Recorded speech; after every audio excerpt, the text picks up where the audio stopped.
Salut tout le monde! Comme je l'ai mentionné cette semaine sur les réseaux sociaux, je vous ai demandé si vous connaissiez cette histoire et la plupart m'ont dit que non.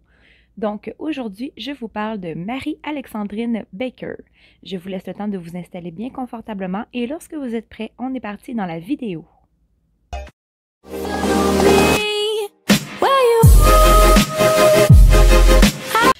Donc, qui est Marie-Alexandrine Baker? Eh bien, en fait, c'est tout simple, c'est la première tueuse en série belge. Donc, elle est née le 14 juillet 1879 à Wamont-au-Landen ou à Landen, je sais pas trop là. Bon, elle est née là dans une famille qui possédait une ferme. Donc là, on voit qu'elle est née en campagne, elle est née dans une ferme et ben bien vite, elle a dû abandonner l'école justement pour pouvoir aller travailler à la ferme pour aider ses parents. Mais malheureusement, Marie n'était pas faite pour ce monde et elle ne voulait pas non plus être faite pour ce monde. Elle rêvait grand, elle rêvait gros, elle ne voulait pas dépendre d'aucun homme, elle ne voulait pas non plus être une femme soumise, être une femme au foyer. Elle ne voulait tout simplement pas ressembler à sa mère parce qu'elle voyait sa mère tous les jours se lever, s'occuper des enfants, aller travailler à la ferme, revenir le soir, s'occuper des enfants et les coucher, se coucher. Et tous les jours, c'était comme ça. Elle, Marie, elle ne voulait pas. Elle voulait s'amuser, elle voulait vivre la vie qu'une femme veut vivre, que toutes les femmes et que tout le monde finalement veut vivre. Elle ne voulait pas être comme ça. Et c'est pourquoi qu'à l'âge de 16 ans, elle a décidé de quitter le domicile familial pour se rendre à Liège chez une de ses tantes qui vivait dans la bourgeoisie. Donc, en plein centre-ville. L'appartement est luxueux, elle se sent tellement bien et c'est à partir de ce moment-là qu'elle va se découvrir un nouveau mode de vie, un nouveau style de vie. Elle va se trouver un emploi comme apprentie couturière dans un magasin. Dans le fond, elle va travailler pour quelqu'un au départ. Elle va commencer au bas de l'échelle. Tranquillement, pas vite, elle va monter. Et vraiment, Marie est décrite, elle est dépeinte comme une femme très intelligente, très ambitieuse, qui n'a pas peur des défis. Et vraiment, c'est une femme pour son époque, qui est avancée pour son époque, justement. Donc, on s'entend que dans les années 1900, les femmes devaient se taire et devaient tout simplement vivre au dépend de leur mari, avoir beaucoup d'enfants, élever les enfants et finalement mourir. Mais Marie, elle, c'est pas du tout ça qu'elle voulait. Et justement, son nouveau mode de vie était ainsi. Le jour, elle travaillait comme apprentie couturière et la nuit, elle sortait dans les bars et dans les clubs et elle allait danser, elle allait faire la fête. C'était une femme comme ça, c'était une femme libre, une femme indépendante et c'était ce qui la décrivait, mais aussi qu'elle était très intelligente. Donc c'était une femme qui usait de son intelligence pour manipuler, obtenir ce qu'elle voulait et elle était féroce, elle était comme un lion. Donc, en 1905, c'est là qu'elle va rencontrer l'homme qui va devenir son mari alors qu'elle a des amants. Donc là, avec le style de vie qu'elle a, évidemment, elle va avoir beaucoup d'amants. Et entre ça, elle va rencontrer un homme, Charles Baker, et en 1906, ils vont se marier, donc il va devenir son mari. Elle va emménager chez lui, il avait une très grande maison, il est aussi propriétaire d'une scierie, et c'est en 1914 qu'il va perdre sa scierie, il va se la faire confisquer par l'État, parce qu'en fait, il était capable de payer ses dettes, là. Évidemment, l'État financier commençait à chuter, et c'est en 1933 qu'il va avoir un gros crash boursier. Donc là, en 1914, on voit que les finances de l'État commençaient à se désintégrer et voilà, ça donne ça. Mais avant le crash boursier, Marie va finir par devenir couturière. Donc, elle va décider de s'ouvrir un magasin qui est situé sur la rue Pomme d'Or. Peau d'Or, ouais, la rue Peau d'Or. Donc vraiment, c'est au centre-ville, il y a plein de boutiques. Et encore aujourd'hui, je crois que la boutique est encore là. Ben, c'est peut-être plus le même nom, mais il me semblait que la boutique est encore là. Donc, on voit que c'est vraiment une rue pour les couturiers, pour les designers, pour les vêtements, là. Donc, bon, vous me direz si c'est encore là, j'ai jamais été. Donc voilà, et ben là, toutes les clientes de Marie vont toutes être des grandes bourgeoises, des personnes issues de la bourgeoisie, des femmes très riches, vraiment qui contrôlent presque le monde. Donc elle est super contente parce que finalement, ben les femmes riches, ben ils vont la payer pour coudre des robes, pour réparer des robes. Donc elle est vraiment contente et elle va se créer un nom au travers de cette vie bourgeoise. Et c'est vraiment ce qui va faire en sorte que Marie soit connue de la bourgeoisie. Donc chaque cliente va référer leur amie à Marie. Donc là, elle va se faire de plus en plus de clientes, de plus en plus d'argent et c'est ainsi qu'elle va pouvoir continuer de vivre avec ce style de vie-là. Donc d'aller danser, d'aller boire, d'aller s'amuser et de dépenser tout ce qu'elle veut là, finalement. Là. Elle a un mari extrêmement riche, elle est extrêmement riche, ses clientes sont riches, tout va bien, il n'y a rien qui peut mal aller. Mais par exemple, en 1933, c'est là que le crash boursier va arriver et elle va perdre son magasin et en fait en 1912, plusieurs années auparavant, Charles est décédé. Donc là, la vie allait bien. En 1912, Charles décède et en 1933, il y a le crash boursier, elle perd son magasin. Donc là, mais la femme, elle, comment qu'elle fait pour continuer à vivre ce mode de vie-là?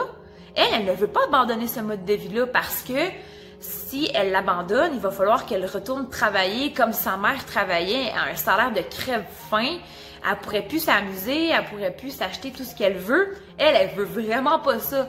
Donc, elle est prête à tout faire pour pouvoir continuer de vivre la vie qu'elle mène, la vie qu'elle a décidé de mener. Et c'est malheureusement ce qui va conduire aux événements qui vont se passer.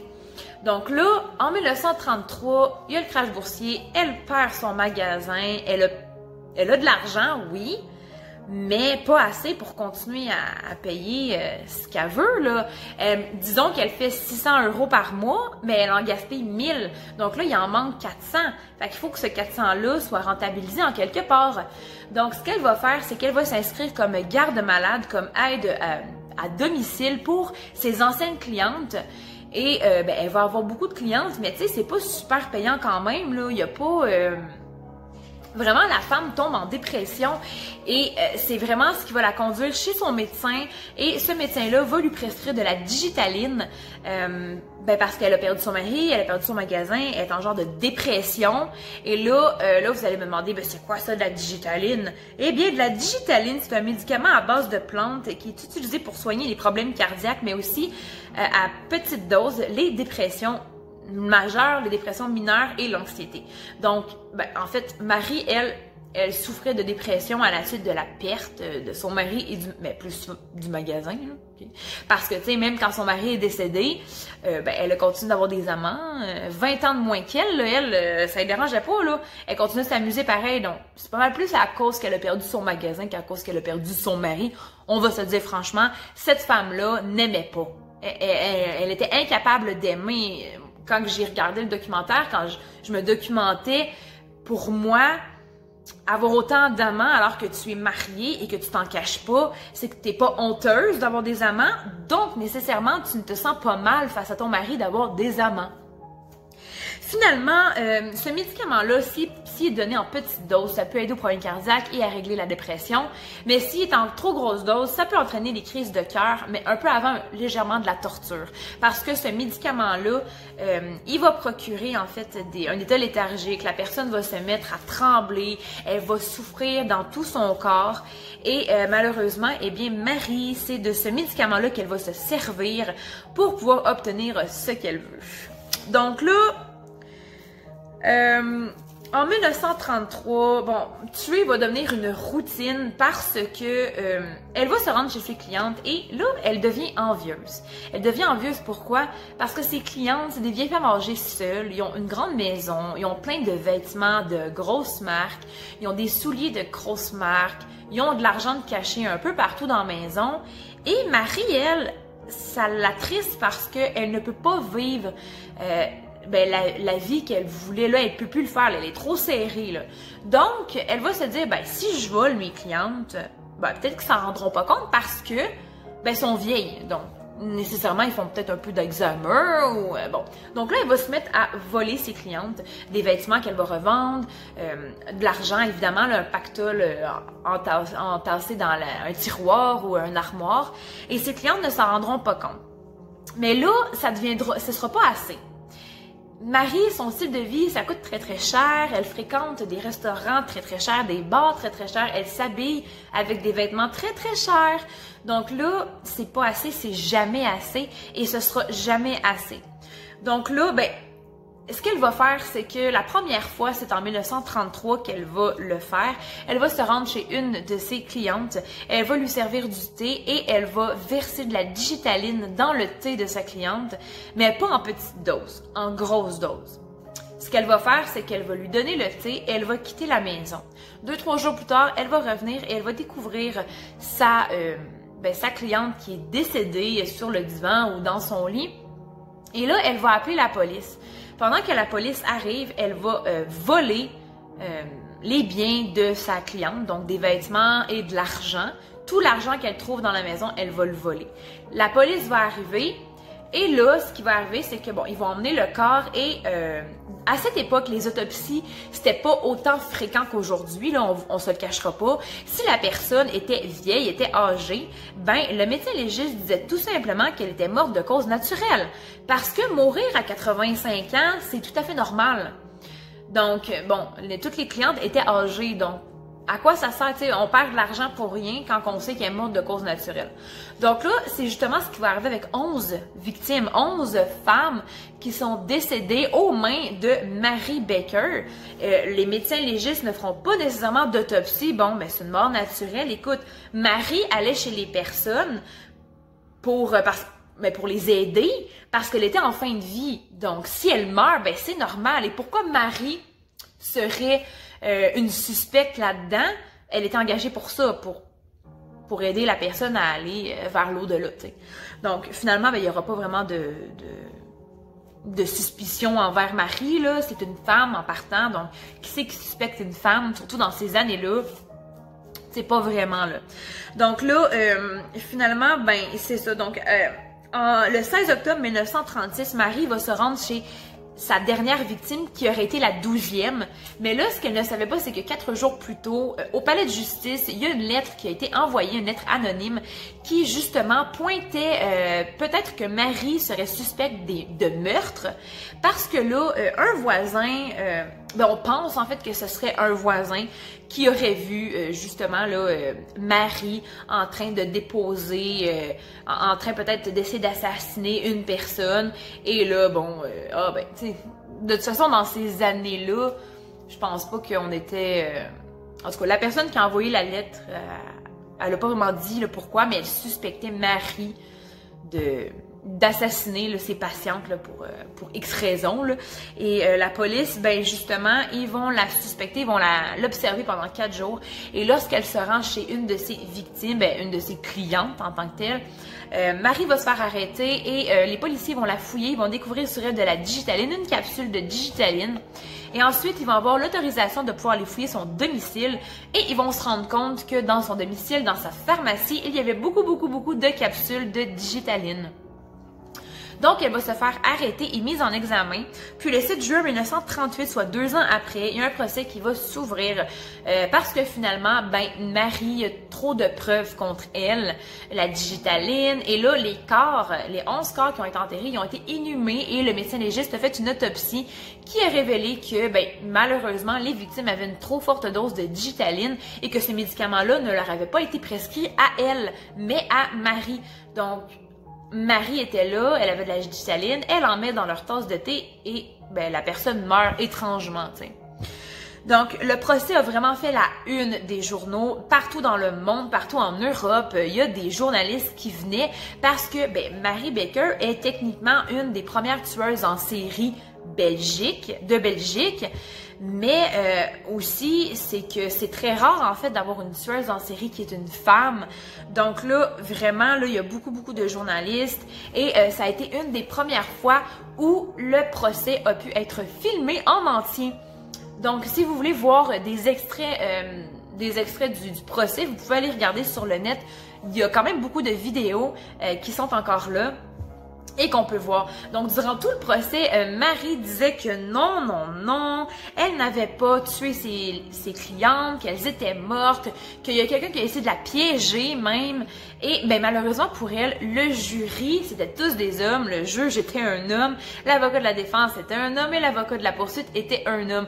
Donc, c'était tous des hommes contre une femme. Évidemment qu'elle allait pas gagner, là. Ça, c'est sûr, sûr, sûr. Malheureusement, c'est comme si tu mets un suspect de meurtre noir et que tous les jurys sont blancs. Tu sais, ça me fait penser un peu à l'histoire de Georges Stinney, qui était... J'en ai déjà parlé sur ma chaîne, si vous voulez aller voir dans les vidéos. Sinon, ben, je vais le mettre dans la barre d'informations. Bon, elle, par exemple, elle était coupable, là. Hein? On le sait qu'elle était coupable, mais quand même, on voit que... c'est pas égal, c'est pas bref. Donc finalement, elle disait même que elle avait pas d'argent pour bon, c'est sûr que là on a mis en face sa vie et que ben il disait que c'était pour l'argent, nanana, et là elle disait ben si j'ai tué pour l'argent, pourquoi là en ce moment j'ai pas plus d'argent pour pouvoir m'acheter un chapeau là.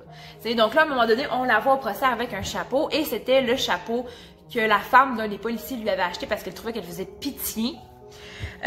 Finalement, elle va être enfermée en prison pour les 11 meurtres et elle va décéder en 1942 à la prison de Forest. Forêt? Bon, en tout cas, elle va mourir dans l'anonymat, là, personne ne va vraiment s'en rendre compte parce que de toute façon, on était dans la Seconde Guerre mondiale et que ben, en 1942... on n'en a pas grand-chose à foutre là, des gens qui meurent en prison, là, quand on parle de la guerre et on essaie de survivre. Donc, c'est ce qui va arriver. Et finalement, ben, c'est ça, elle va mourir le 11 juin 1942 à la prison. Et en fait, ce que je trouve drôle quand même, c'est que ben, Marie, c'était une femme et on s'entend que... ben la digitaline, c'est un poison, c'est une arme de femme. Et en fait, son portrait psychologique, ça se situerait entre la manipulatrice et la petite victime finalement, parce que tout le monde, d'un côté ou de l'autre, on veut pas être pauvre, on ne veut pas vivre dans la pauvreté, on veut avoir de l'argent, on veut pouvoir s'amuser, on veut tout le monde veut tout dans la vie et c'est normal, mais il y a quand même des limites à tenter pour avoir tout ce qu'on veut. Et Marie, elle n'a pas su s'arrêter. Est-ce qu'elle a eu de l'aide? Est-ce que sa tante, parce que dans le fond, ça a commencé à son adolescence, donc est-ce que sa tante a décelé quelque chose dans son comportement? Tu sais, la mythomanie, elle était vraiment, vraiment menteuse, très hypocrite, très manipulatrice. Et là, c'est sûr qu'on plaint toujours les victimes. Ah, c'est triste, les victimes se sont fait tuer et tout. Mais quand on parle des criminels, est-ce que il y a possibilité de les aider? Est-ce qu'il y a possibilité de déceler quelque chose dans leur comportement, soit à l'enfance ou à l'adolescence, qui pourrait prédire qu'ils vont devenir des criminels? Et là, je parle pas juste des tueurs en série, je parle des voleurs, je parle des malfaiteurs, n'importe quoi, là, peu importe le style de crime que la personne fait, si elle fait des crimes, c'est un criminel. Donc, est-ce qu'on peut déceler quelque chose? Et Marie, je pense qu'on aurait pu déceler quelque chose parce que mentir toujours, ça peut mener justement à des actes.